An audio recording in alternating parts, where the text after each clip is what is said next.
I am excited to talk about Decentraland today. I feel this company is doing something special and I have done some research to share with you today which I guarantee you will find very insightful. Some quick housekeeping before we begin. Show your support if you enjoy this content by smashing the like button and also subscribe to be alerted of fresh content. Alright, let's begin. Decentraland provides an infrastructure to support a shared virtual world, also known as a metaverse powered by the Ethereum blockchain. It consists of a decentralized ledger for land ownership, a protocol for describing the content of each land parcel, and a peer-to-peer network for user interactions. In essence, this is a virtual world created by NFTs. Basically, if the humans in the Matrix movie knew the difference between the real and virtual world, that's what Decentraland is. Users can create, experience, and monetize content and applications. Land in Decentraland is permanently owned by the community, giving them full control over their creations. Land is a non-fungible, transferable, scarce digital asset stored in an Ethereum smart contract. It can be acquired by spending an ERC20 token called Mana. Mana can also be used to make in-world purchases of digital goods and services. Decentraland proposition offers two digital assets: land, the non-fungible parcels in which the virtual world is divided, and Mana, an ERC20 token that is burned to claim land, as well as to make in-world purchases of goods and services. A Mana holder is like a citizen of Decentraland with voting rights, while land owners can create anything on their land from art shows, songs, games, etc., and your earnings goes into your pocket. How much for a piece of land? Well, in the Bronze Age, the cost of land parcels in Decentraland was as low as $20 per piece, as reported by CNBC News. Now the average cost of land per piece ranges from $6,000 to more than $100,000. Reuters reported the sale of the most expensive parcel of virtual land for $900,000 in June 2021, or 1,295,000 Mana. Why Decentraland is so unique? The development of large proprietary platforms, such as Facebook, has allowed hundreds of millions of users to gather, interact, share content, and play games. Their network effects help cultivate vast online communities and gaming companies. These platforms, controlled by centralized organizations, manage the network's rules and content flow, while extracting significant revenue from the communities and content creators who drive traffic to the platforms. Decentraland aims to establish a network that allows its content creators to own and capture the full value of their contributions. Compared with other cryptocurrencies, Decentraland sticks out with its distinctive buying and selling expertise. It operates as a blockchain-based cryptocurrency that brands itself as a world owned by customers. Unlike other virtual worlds and social networks, Decentraland is not controlled by a centralized organization.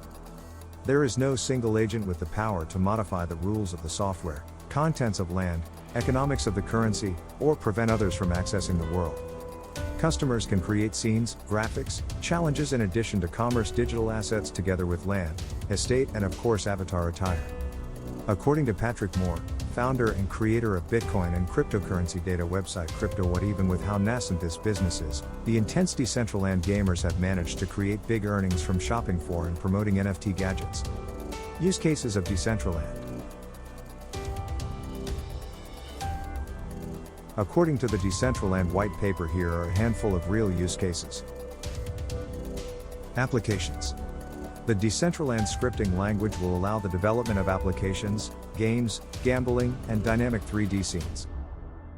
This scripting language will be designed to handle a wide range of capabilities, including creating objects, loading textures, handling physics, encoding user interactions, sounds, payments, and external calls, among others.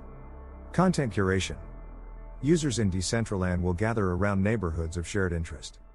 Being located near high-traffic hubs will drive users to the landowner's content. Advertising. Brands may advertise using billboards near, or in, high-traffic land parcels to promote their products, services, and events. Some neighborhoods may become virtual versions of Times Square in New York City. Additionally, brands may position products and create shared experiences to engage with their audience. Digital collectibles. Decentraland expects users to publish, distribute, and collect rare digital assets issued on the blockchain by their creators. Just as it occurs today in other virtual worlds or through online forums, these digital assets will be traded inside this world through the scripting system and be backed by the aforementioned naming system. Social. Groups that currently gather in online forums, chat groups, or even other centralized multiplayer games could port their communities into Decentraland. Offline communities could also find in Decentraland a space to gather. Other use cases. There are no technical specifications to what could be built in Decentraland. Therefore, other use cases could emerge, such as training and professional development, education, therapy, 3D design, and virtual tourism, among others. A perfect example to the aforementioned use cases is the recent news that Barbados has become the first government to acquire virtual land and create a Metaverse embassy. There are several reasons I think Barbados made this interesting move. The blockchain offers greater efficiency, and of course it is relatively cheaper running a Metaverse embassy than a physical one. Also, considering how COVID has impacted the world, there is also the health aspect to consider. I'm sure I am barely touching on all the possibilities this bold move by Barbados could unlock. Be sure to comment on your thoughts on this matter. I'm very interested to find out your thoughts. The competition, Sandbox? Let's try a high-level comparison of Decentraland to its closest competitor Sandbox. Taking a close at the price chart, it is almost a mirror image, with Sandbox trading at $4.61 while Decentraland is trading at $4.02.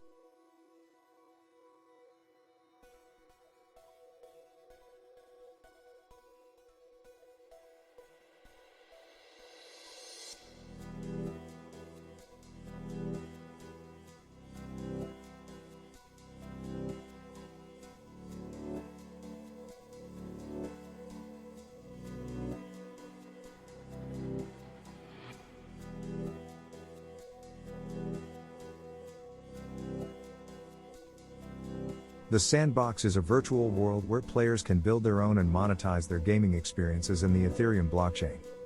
This platform aims to create an immersive metaverse in which players will create virtual worlds and games collaboratively and without a central authority. Reputable Japanese holdings firm SoftBank is making its own foray into the metaverse industry, and it's selecting Sandbox as its long-term holding. Sandbox raised $93 million in Series B funding for the network, aiming to expedite its development. With this new rush of capital, Sandbox developers can push for more robust offerings like live music and new games for users. There are numerous technical analyses online comparing Sandbox to Decentraland. Most of the researchers tended to favor Sandbox over Decentraland, which was interesting to me.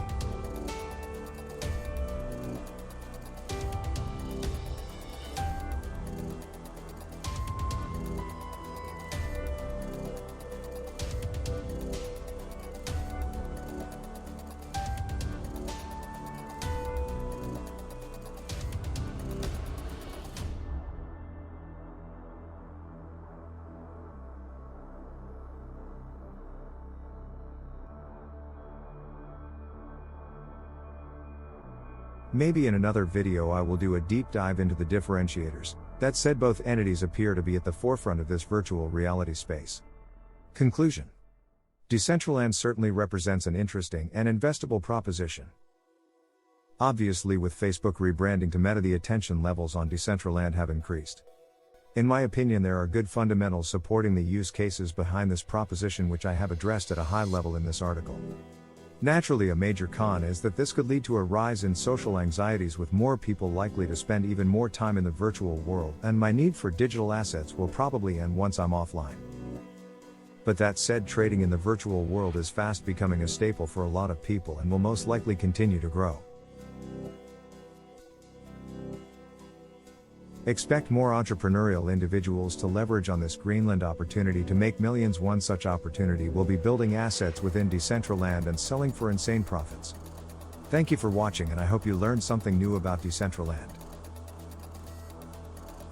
To stay up to date, don't forget to subscribe and click the notification bell to be alerted when I release new content.